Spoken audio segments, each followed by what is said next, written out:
Okay, in this video I'm going to just review for a minute how to, I'm still in the car. If you hear some background noise, should have some kind of a microphone, but I haven't bothered. I'm not driving. I'm going to show you how to read the forecast and the annual data. There are a couple of issues associated with this. And then we're going to take the historic and put the historic data together with the forecast, and I think we can use the lookup function. Now, I have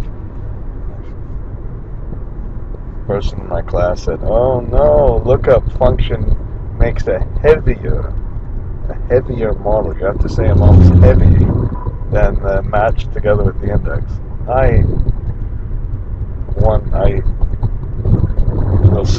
We'll see. I don't know. I suppose a heavy model is bigger and slower. We could maybe even time this. Okay, I don't know if it really is that bad. Now, in reading the forecast, okay, here's the issue.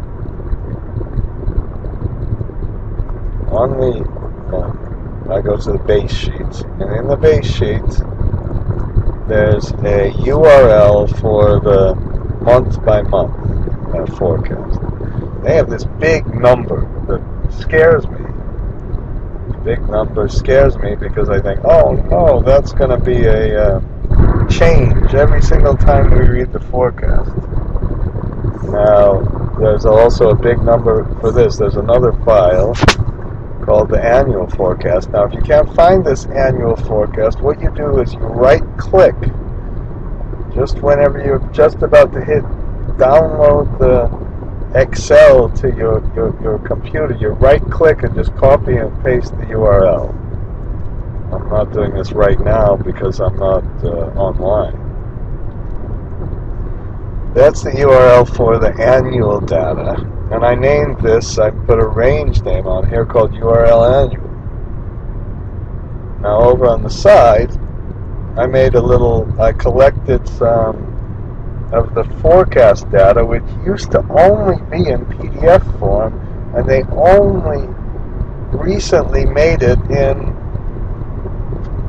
with an Excel file, which is good news and bad news. The bad news for me is I wasted a whole lot of time making a file, changing my read PDF file so it could automatically read this file, and now they just put it in Excel anyway. I mean, read it and convert it to Excel. Now, unfortunately with these, they have different URLs. So I don't know any trick to automatically finding the new URL as the update. So here's what you would do. I put the World Bank website here, which is a good thing to have in your file anyway. And then you just go to the website and you just got to copy this into one of these slots, and we can then read the file. Now, when you're reading the file, okay, I'm going to just take a look at the macro. I'm not going to write the macro and make some mistakes like I do too often. I'll document it, I suppose, a little bit. This is our basic read, and I've even gone through this in the last time. You go, and this time you just select all the cells, and then copy the cells, okay, and we'll copy the whole sheet to the current workbook. Okay, so all you have to do is know how to switch, and you can just use this thing called workbooks, and you can we define the existing workbook, we open a new workbook, and then this workbooks.activate just goes back to the existing workbook. And this is a sheet. This one is a sheet in the base commodity price file. Okay. Now, once we copy and paste it, then we just close the workbook. I also kept track here of the total number of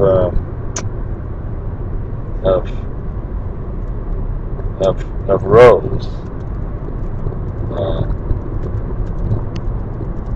of really months for making the graph, because we have to use the offset function.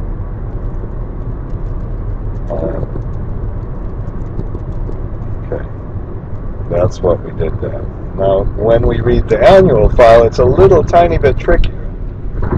They have the very first sheet. If you go to the annual file, when you read it, and I make a mistake on this, of course, it's a hidden sheet.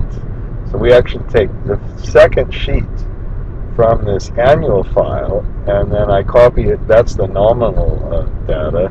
The fourth sheet is the real data, and then we just copy it to the real data, and we just overwrite what's in there, because when we copy it, we'll have more data.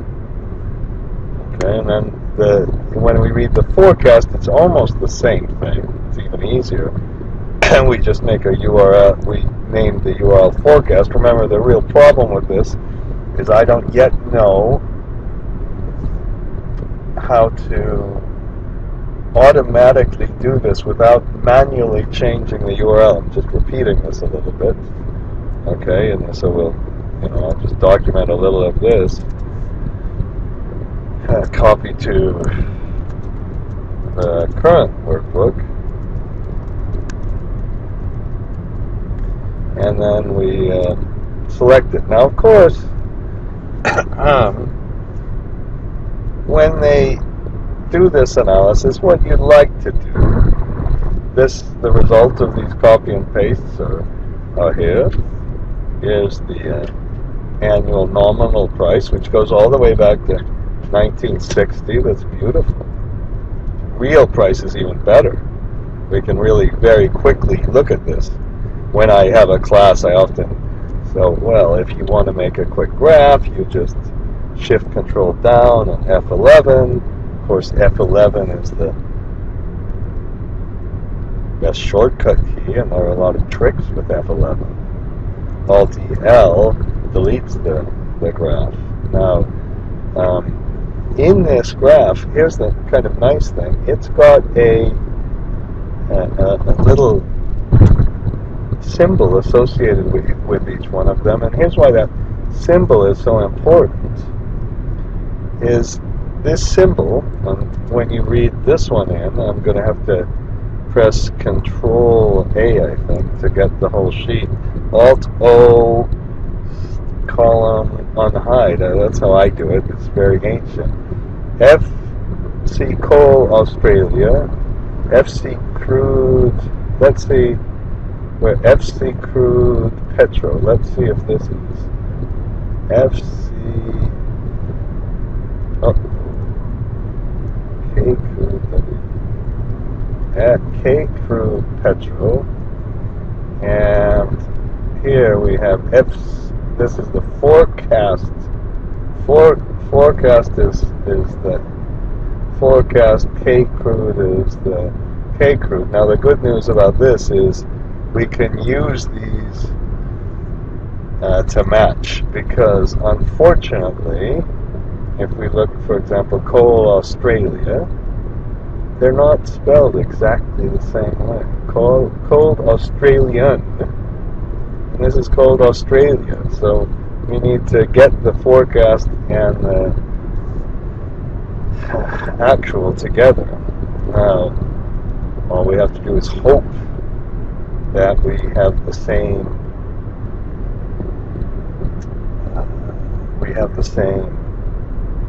name. So I'm going to make a new sheet. Okay, now I'm perhaps going to take a little bit longer. And oops, we copy. This is the forecast names. Okay, and then we'll, here, just another little thing. Again, I didn't know how to do this, but if you want to remove the blanks, you go to Data, and let's remove duplicates. Select all, and 77 duplicates were found, and the duplicates, except for this one, were simply the space. Okay. Now I believe that when we do the same for the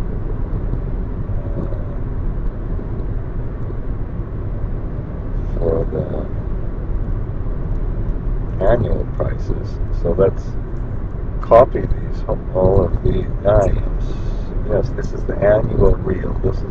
This is indeed what we would like. Let's paste specialist, and okay. Oops. That is E. Okay. And if you give me a minute, okay, I'm going to put these together. I'm going to take the K out, and I'm going to take the F out, and we're going to, I'm going to pause the video for a minute so that we can then place the forecast and the actual right beside one another. Okay, so that's the next step. And once we have the forecast and the actual right next to each other, we can start to make our little graphs of the forecast versus the actual. Okay, here's what I did. We needed to get the same order for all of the variables. So I used the forecast code as a base, and then we added the K to get the real forecast code, and the KF, whatever that was. I'm sorry, the K to get the annual from the annual sheet. Now, once we kind of have this together, then we simply, I'm using the match. Oh man, I'm sorry about that. Okay, I'm not deleting the video for that little sneeze. I'm not getting this official. All these people who say I should get so official, I'm not going to swear anymore, but I can tell you what's going on. I'm in the car, obviously, still. Okay, now we use the match function. I think I said the lookup function. The match function with a 0, and I just click on this match and then click on the entire column A. The only issue with this that I can't test in the car is, well, when we read it in next time, will that mess up the match a little? Then we'd have to use the match and the index and the indirect. It really should be fancy and say match, index, indirect. That's good. Now this is the same thing. We use a different code, but then this actually is just at the bottom, if you recall, and if you look at the forecast sheet for the World Bank, they first have the real, and then they seem to call the nominal, and then the constant ones, I guess K must stand for constant forecast or something. So this is in line number 87, and of course the match just finds line number 87. No silly F4s or all of that. Then in the historic, we have to look in column 9, and we have to lock in the column. So if you look at the reading in the annual prices, that was just always this row number 9. I think I said column 9, and row number 9. Okay, and now we have kind of a little, what do you call this? There's a name for this, where we put all all of the things together. Then we take now this one, I use the index function. It was a little bit of a pain because we have this horrible thing going on where some of these are in column B, some in C, well, maybe not in C, some in D and E, and so I added all the index functions together. Okay. Now let's combine the forecast and the actual. Now, I didn't finish this on purpose, so first thing we do is a match.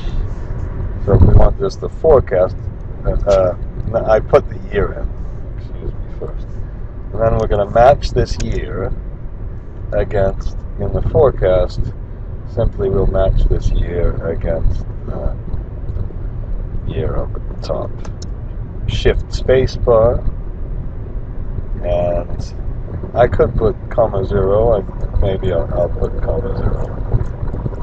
Meaning we got an exact match. So we don't have anything in the forecast until finally in column 10 we have something for 2013. The only one we really need other than that is the history. But we need the real forecast as well. We actually didn't need that first one. Let's match this one against, well, it's going to be the same thing. It's going to be in the same column. Oops. Shift spacebar, control minus, excuse me for that. So let's put a match here, and now let's match this year against the annual real prices. So we'll click on this one, no F4 necessary, put a 0. So we're starting with row 10. Oops. We do need this because we're copying across. Okay, excuse me. Okay, so we have the forecast. Now, if we wanted to combine these forecast and actuals, we'll put index. Let's get first put a little thing, and let's say last historic year. I'm sure somebody will watch this video in the year 2040. Nobody will ever watch this thing. But if, let's say, for now, our last historic year is 2015, and so if it's less than, if this year is less than or equal to the historic year, in fact, I think we should be a little elegant.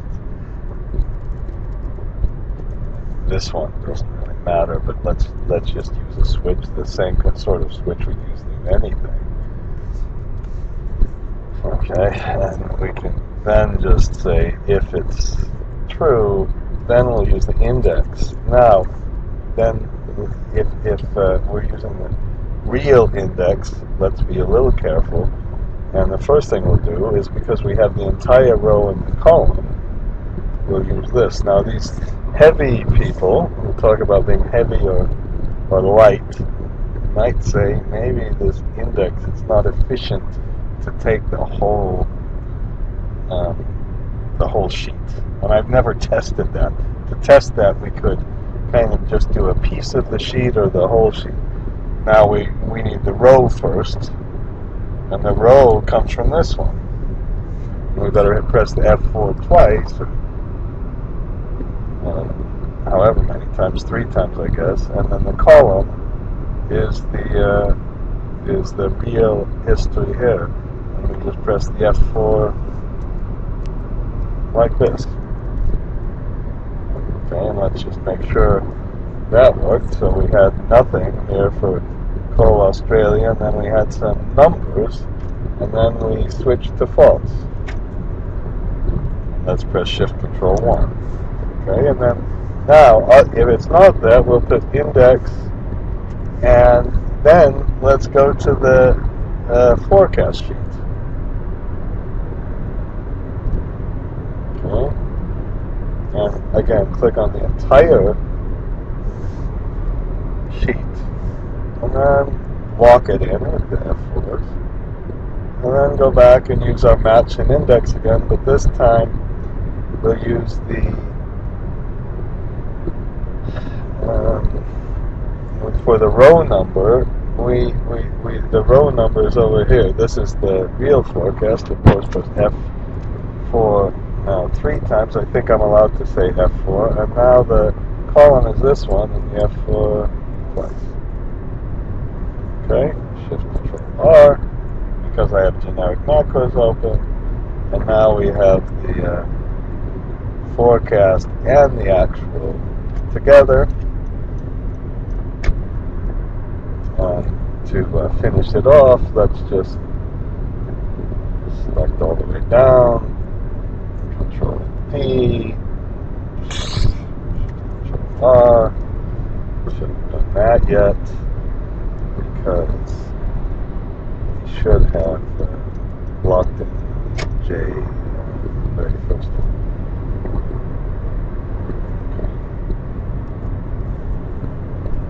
Control R. Please work. Okay.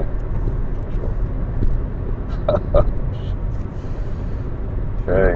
I'm switching it off in front. Okay, that problem was not my fault. I'm running this problem again. When I copied it over, it took the F4s out of the total. Now, I think the only thing we really should do is also, let's do 2 more things. Let's get the units. So this came from, remember the, I hope we can get this. This came from the forecast sheet. So we'll see if I can't get them quickly. I'm not going to waste, but that's the good news. For once, something is hopefully a little bit easy. So this is, we don't need an F4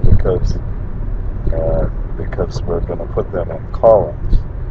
And we'll just put this, we'll put the units.